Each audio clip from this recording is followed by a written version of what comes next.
students, let's quickly see the general trend in melting and boiling points of the organic compounds with comparable molecular masses.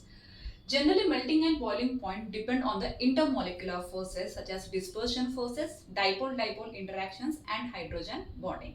This is the order of increasing melting and boiling points of the general common organic compounds for us in the chemistry. Hydrocarbons being the least, they have only dispersion or London or van der Waals forces.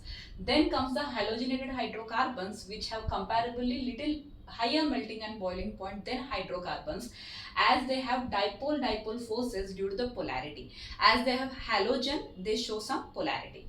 Then comes our amines. Amines show a higher boiling point compared to the previous two due to dipole-dipole forces and also a very important hydrogen bonding. Then comes our esters, ketones and aldehydes. They comparatively show even more boiling point than amines, surprisingly. This is due to the stronger dipole-dipole forces because oxygen is more electronegative than nitrogen. Then comes our alcohols which have strong dipole-dipole forces and even a very strong hydrogen bonding. Then comes our carboxylic acids. Carboxylic acids show a higher boiling point than alcohols because in carboxylic acids we have more hydrogen bonds when compared to alcohols, as carboxylic acids have two oxygen atoms. Then the highest melting and boiling point is shown by primary and secondary amides due to the hydrogen bonding which is already there in alcohols and carboxylic acid.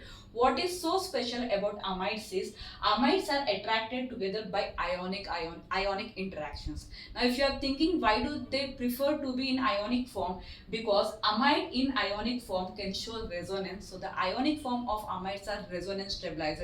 This is the major reason why amides show the highest melting and boiling point.